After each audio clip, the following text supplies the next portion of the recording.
Today's presentation is on Fit Your Work to You, and we have the illustrious Mike Stagg to talk to us about this important topic. Mike, what are we talking about today? Yeah, well, like you said, this one's important. Fitting the work to us and figuring out what we can do so we make sure that we don't get a silly sprain or a silly strain just because we haven't done the right things to set our workplace up or set the area up that we'll be working so that we can stay safe. Okay. First, you're probably wondering, how important is this kind of stuff? Like fitting the work to me? Like, what do you mean? What does that even mean? How is that going to be relevant to me? Well, let me show you just a little bit of data that'll let you know how serious it really is. Okay. These are just our numbers so far this year. So we're, just over halfway through the year. And these are all the injuries so far that we've had that are what we call ergonomically related. Okay. And this is that fit the work to us type of stuff. We've had 200 of these ergonomic type of injuries just in the first half of the year. And we're talking 113 strains, and you can see how much these things cost. Okay. Almost $500,000 in incurred cost just because of a silly something that we could avoid. Now, I dug deeper into these numbers, and I didn't put these up here on the screen for you, but I did a little bit deeper. And of these strains and these sprains, about 75%, it's about 73%, but I'll say 75 because it sounds better. 75% of these strains and sprains are as a direct result of some ergonomic issue, whether it was a lift, whether it was a reach, whether it was something that we could have done and we could have avoided these injuries if we would have done something super simple. Some of these simple things that we'll talk about today that we can do to avoid these type of injuries, because it's a serious thing and it happens, and it's happening currently. We want to make sure that we can not have it happen. As we look at the factors of injury here, okay, awkward and static postures. We'll talk about that here in a minute, what that actually means. But the awkward and static posture of having yourself in a position that you're not ready for work. Okay, you have to position maybe your task in a place where you can easily reach a tool, where you can easily complete the task. You need to move that around maybe a little bit. Repetition's a big one. Repetition here, we're talking about doing the same thing over and over and over again. Maybe your job, maybe your job here is to turn shovel.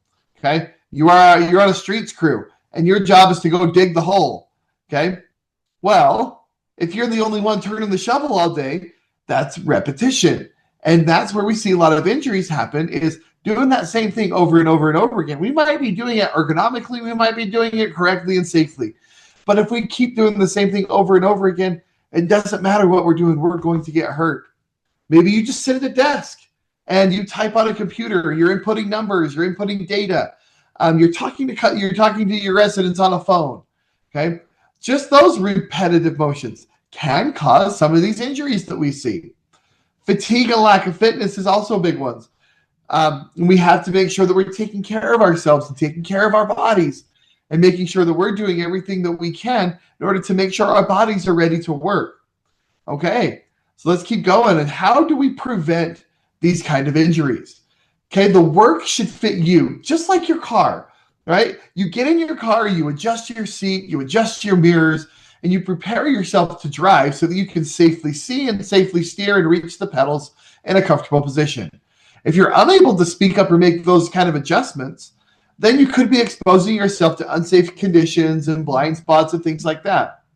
The way we work is much the same thing as when we get in our vehicle, and making sure that the vehicle is fit for us so we can see everything we need to do. We have to fit the work to us. Much like we fit the car to us, we've got to fit the work to us. Okay? 90% of the population, of the human population, is between about 5'1" and 6'2". So most work surfaces, equipment, tools, and things like that, they're designed to fit people of that range. Even clothing, like you go shopping, like I went with my kids, went back to school shopping. They loved it, by the way, back to school, 2 weeks.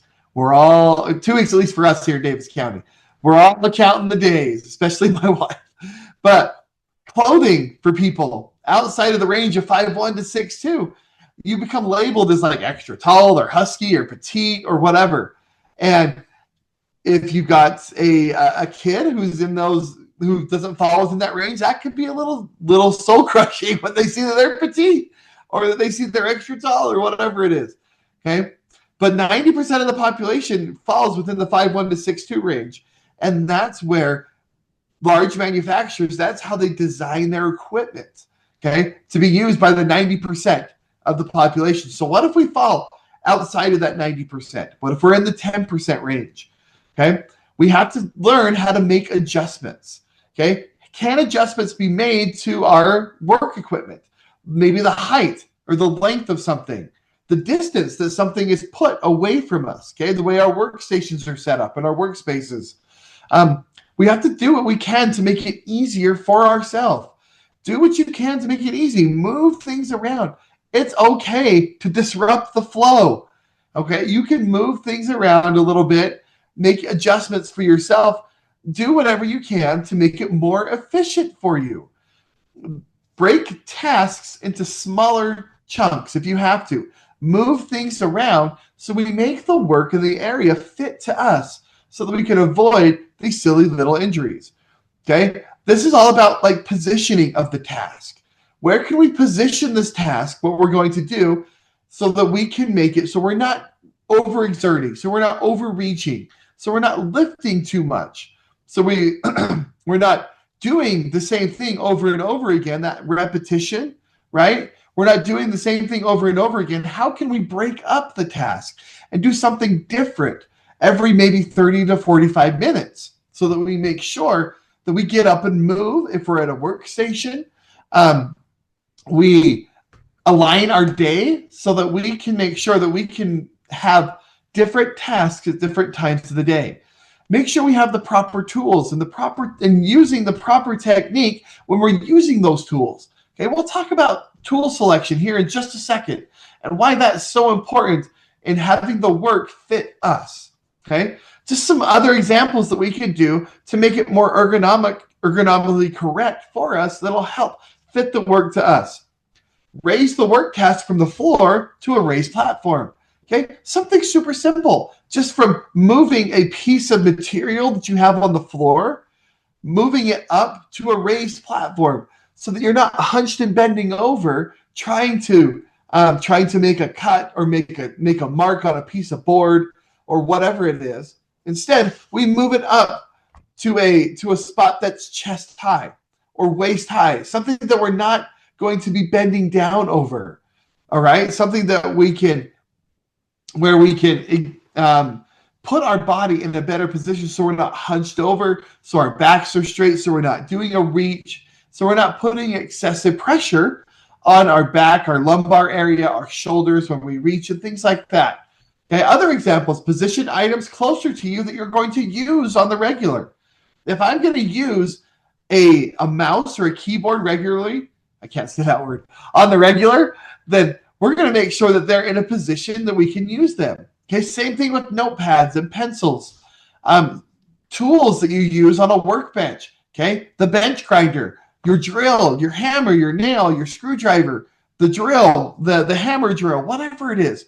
What are you going to use on the regular that you can move into a position so that you can take away the overexertion and the overreach from not wanting to move because you're a little bit tired? Okay, let's put them in a place that is easy for us to use. Raise the height of workbenches and work surfaces. We talked about that. Okay, some of us may have a standing desk that we can use.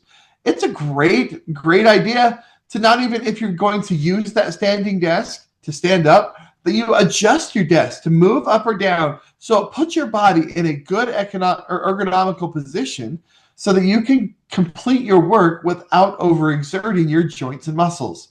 Okay, let's talk about tools here for just a minute, because as we look at tools, there are different designs, handle designs, and things like that for all of these tools that we use. Now, don't get mad at me because I put the red tools up here. I know some of you are blue tool guys. I know some of you are yellow tool guys. Okay. The red tool guys are up here because I'm a red tool guy. All right. I'm not that much of a red tool guy, but this is my red tool guy. Now, as we look at tools, a lot of these tools are standardized. And the standardization of tools really took off with the Department of Defense in World War II. As they were looking at tool and equipment and aircraft design issues, because the Western area, the American screws, bolts, and nuts, they didn't fit the British equipment. Okay, we have imported a lot of that stuff. We're not fully interchangeable, so we started to standardize all of our tool shapes and sizes and things like that. All right, but now we have different tools and different things that we can use to do the same kind of job. Okay, we have different size of pliers. We have different size of wrenches and things like that fit different hand sizes. We even have different handed size. So if you're a left-handed person versus a right-handed person, you can get a left-handed tool that will be more advantageous for you as a left-handed individual than a right-handed individual. These are things that we're talking about when we're talking about fit the work to you. Okay, everybody's different. The tool that may be in the workspace now may be good for the guy who bought it, may be good for the supervisor because that's what they use. That's what's comfortable for them. But if you're built differently than the supervisor, you may need a different piece of equipment or a different handed equipment or whatever it may be to make sure that you can do the job effectively for you. Okay, that's where we got to speak up. That's where I talked about earlier.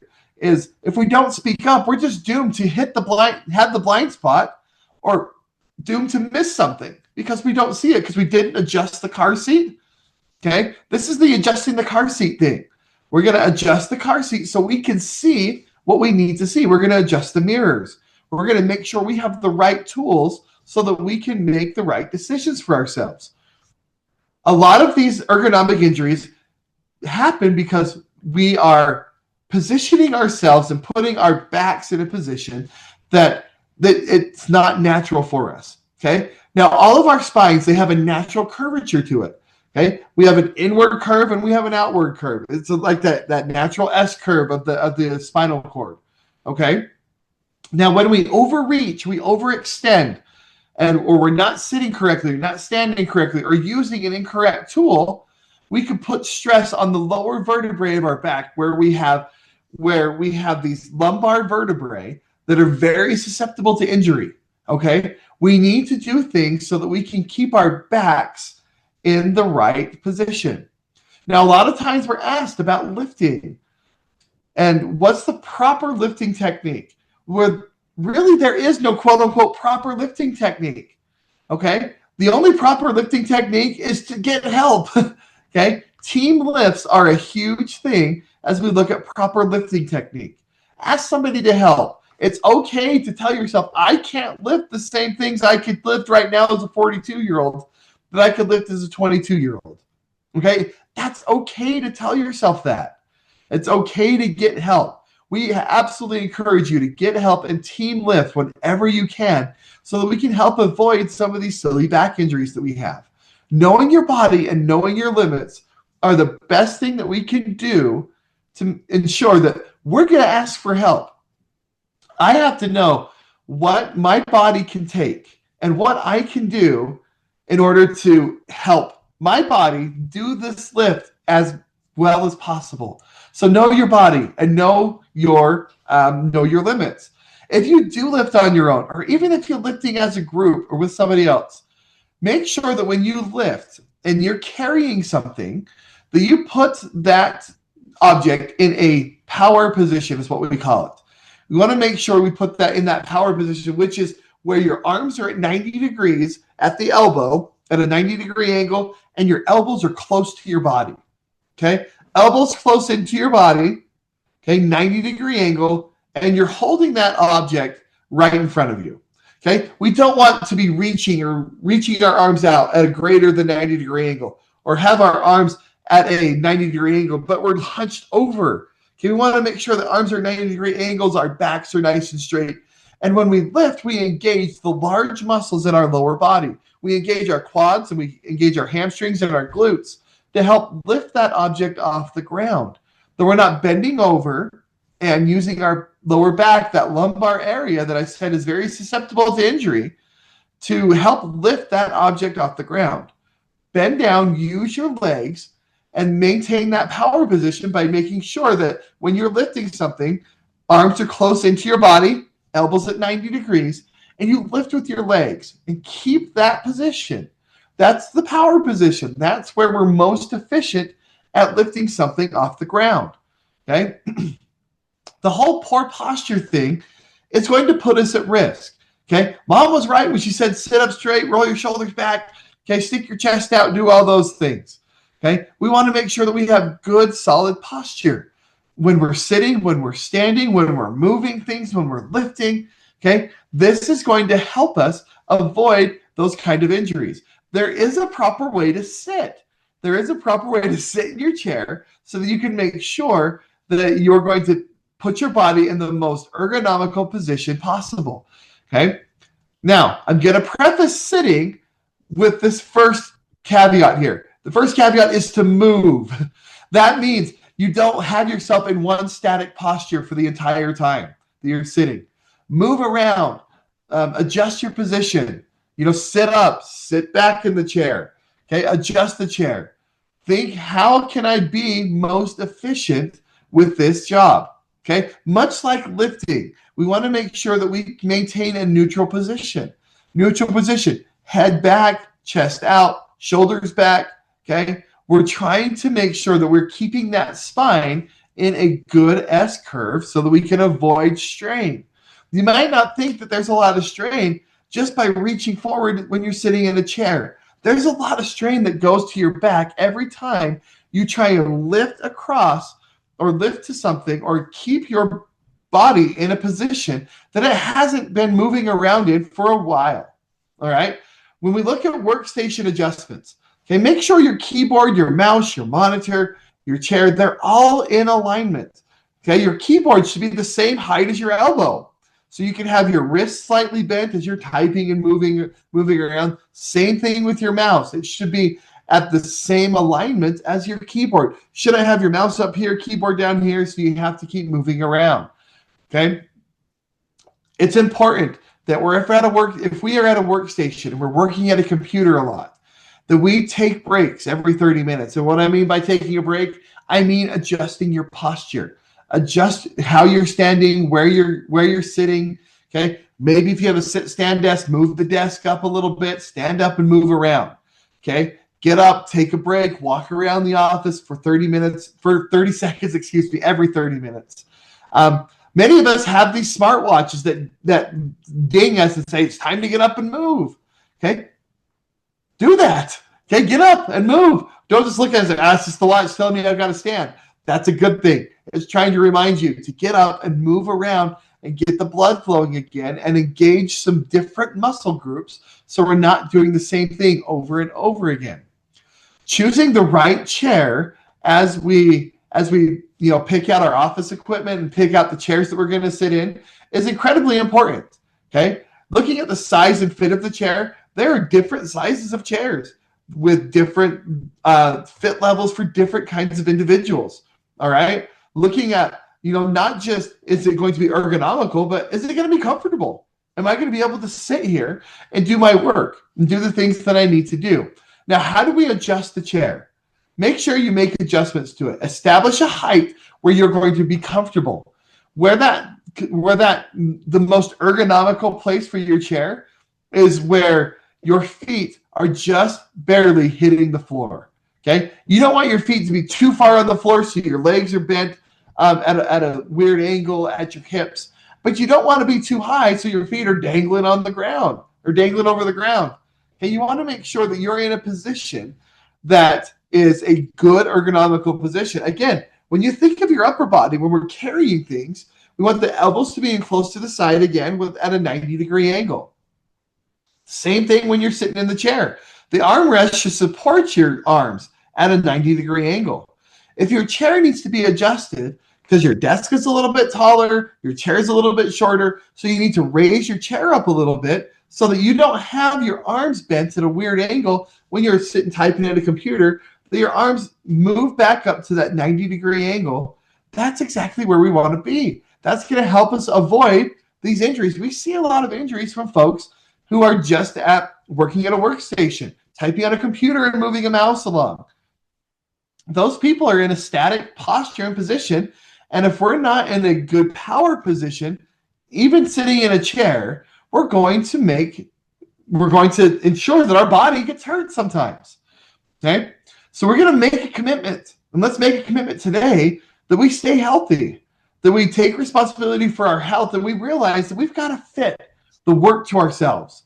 We've got to say, hey, let's make sure that we have the proper tools and the proper equipment, and that our workstations are in the proper areas so that our bodies are in the correct power position to do the work that we're going to put it through for the next whatever little bit. Take breaks, make regular adjustments to your work so that we can put our bodies in the right position so that it can continue to work in the capacity that we want it to. If you're hurting, okay, if the body starts to hurt a little bit, if you can feel yourself getting a little sore, that's your body trying to tell you, you need to get up, you need to move, you need to work around what we're doing here. You need to fit the work to you, okay? Move the workstation, get the tool that's fit for you. Speak up and say something. If you've got a tool that's not working for you, again, speak up and say something. Just like driving in your vehicle. If we don't speak up and say something, we're going to have a blind spot. We're going to get hurt. We're going to get injured. We're not going to be able to do it as efficiently as we need to. All right. Any questions out there, Jason? I haven't got a question right now as of yet, but folks, you can put it into the chat box. So just find that chat box, type your questions or comments into there. Well, we had one comment in there that said regularly. That was the only one. Great material, and so important. If you're really young, you may not have learned some of these lessons, but as I've aged over the years, these are really critical lessons for us to know in keeping ourselves healthy so we can go out and do those things that we enjoy outside of work as well. I see no questions or comments in there. Final words, Mike. All right. Let's make a commitment today to make sure that we fit that work to us. Make sure you fit your tools to you. If you've got a tool that you're using that hurts your hand when you use it, get something else. Speak up and say something. If we don't speak up and say something, we don't know. A supervisor, a leader doesn't know that we're in pain or we need something to happen. Take care of yourself, really. Look out for yourself.